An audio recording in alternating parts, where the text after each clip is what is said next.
지난 고백하심으로 수백을 드립니다. 천능하사 천지를 만드신 하나님 아버지를 내가 믿사오며 그 외아들 우리 주 예수 그리스도를 믿사오니 이는 성령으로 잉태하사 동정녀 마리아에게 나시고 본디오 빌라도에게 고난을 받으사 십자가에 못 박혀 죽으시고 장사한 뒤 사흘 만에 죽은 자 가운데서 다시 살아나시며 하늘에 오르사 전능하신 하나님 우편에 앉아 계시다가 저리로서 산 자와 죽은 자 하나라 오시리라. 성령을 믿사오며 거룩한 공예와 성도가 서로 교통하는 것과 죄를 사하여 주시는 것과 몸이 다히 사는 것과 영원히 사는 것을 믿사옵나이다. 아멘. 379장 찬양합니다.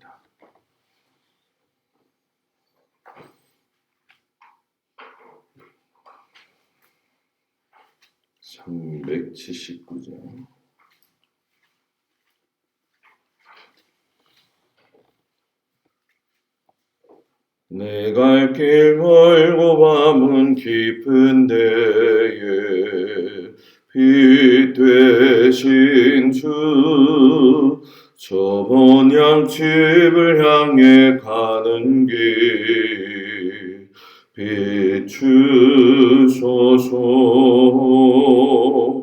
내 가는 길 다 알지 못하나 한 걸음씩 늘 인도하소서.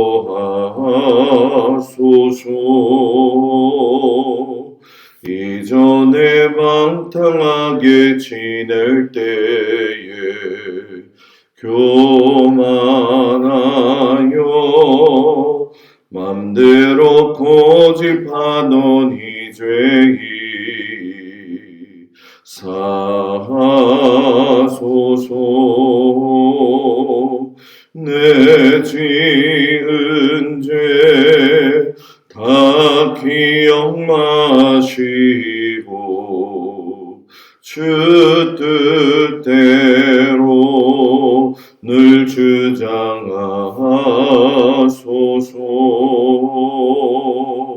이전에 나를 인도하신 주 장래에도 내 앞에 험산 줄령 만날 때에 도우소서.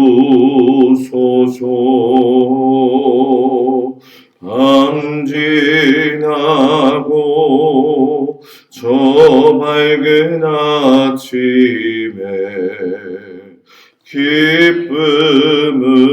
기쁨으로 내 주를 만나리.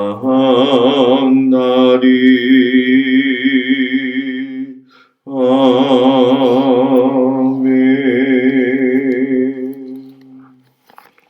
하나님 말씀은 욥기 4장 12절에서 21절까지 말씀 보도록 합니다. 12절에서 21절 말씀을 교독합니다.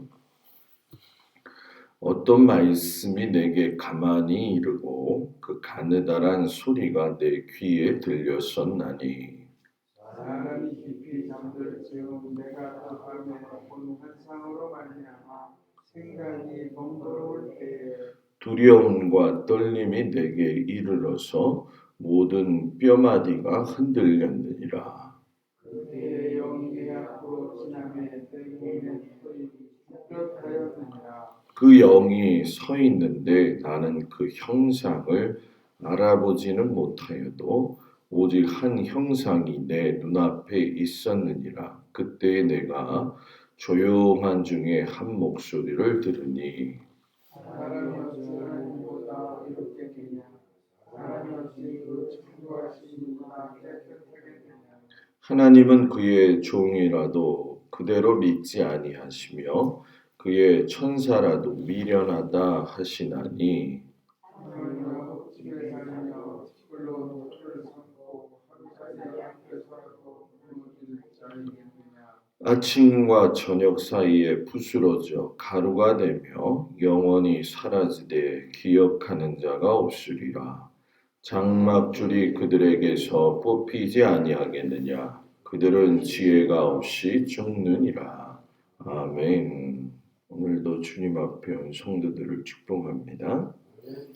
오늘 말씀은 엘리바스가 계시의 경험을 바탕으로 해가지고 저는 이야기하는 대목이죠.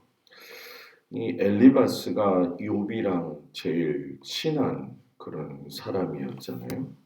오늘 이 엘리바스를 좀 보면 특이하면서도 좀 보편적인 그 신앙의 기술을 어떻게 다루어야 되느냐 이 부분을 좀 이야기를 해요.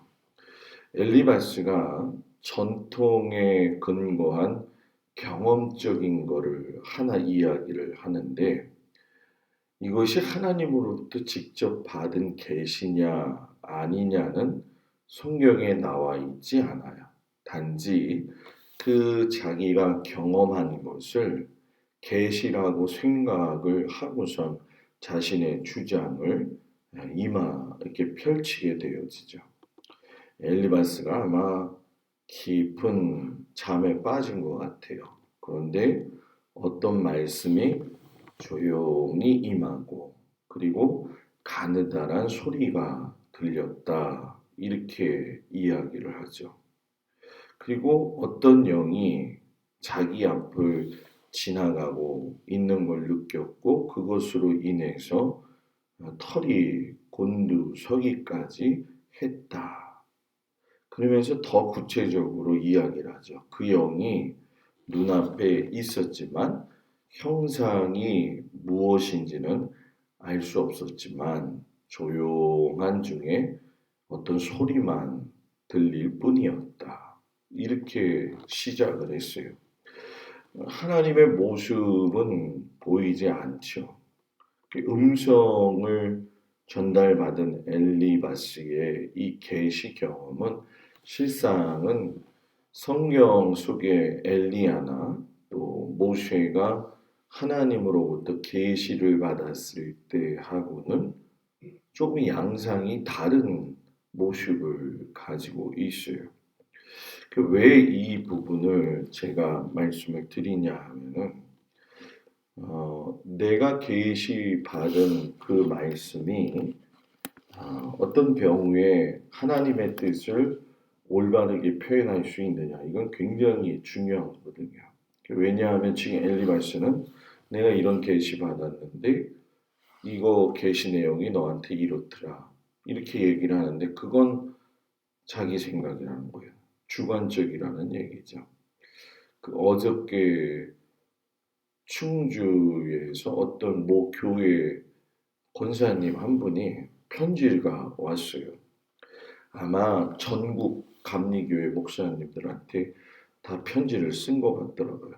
그래서 편지 내용을 이렇게 보니까 자기가 꿈을 꿨는데 하나님이 이렇게 말씀하셨다. 그래서 자기 목사님한테 이야기했는데 목사님이 그 말을 믿어주지 않더라. 그러니 내가 전국에 있는 목사님들한테 이렇게 편지를 써서 이렇게 내용을 이야기하고 있다. 근데 그 내용이 뭔가 간단하게 서술을 했는데 왜 그런 이야기가 나왔는지는 잘 모르는데 하나님이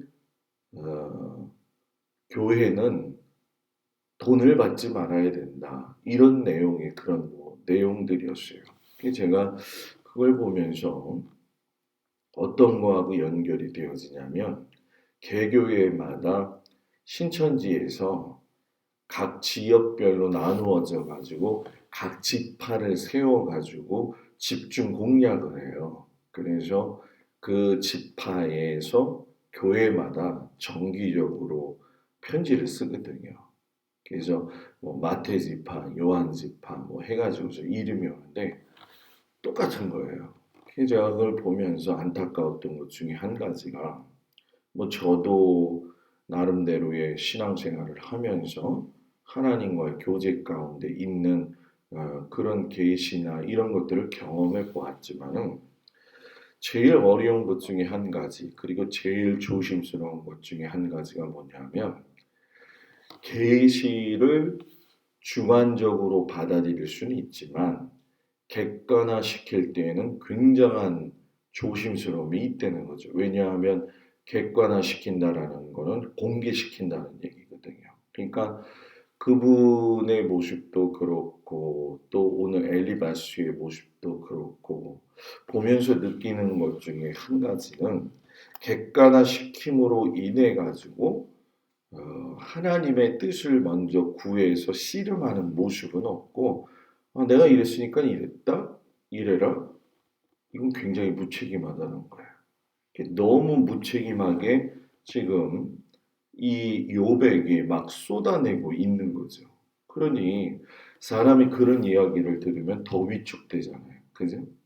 신기하게도 그 일을 우리가 경험을 살다 보면 좀 드문 일이긴 하지만 또 많이 경험하는 이 문제이기도 해요. 왜냐하면 우리나라는 한 6, 70년대 때의 신앙생활이 이런 부분에서 훈련을 받지 않았기 때문에 굉장히 은사적으로는 좋지만 교회적으로는 또 어려움을 당하기도 했던 부분들이 많이 있기 때문에 그렇기도 하죠.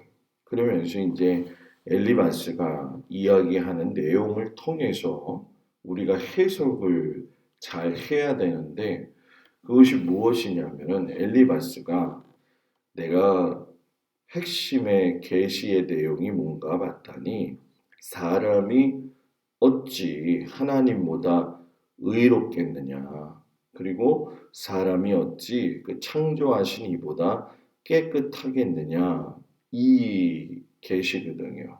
그런데 이 계시의 응답은 이미 답이 나와 있어요. 그건 뭐냐면 아니요라는 거죠.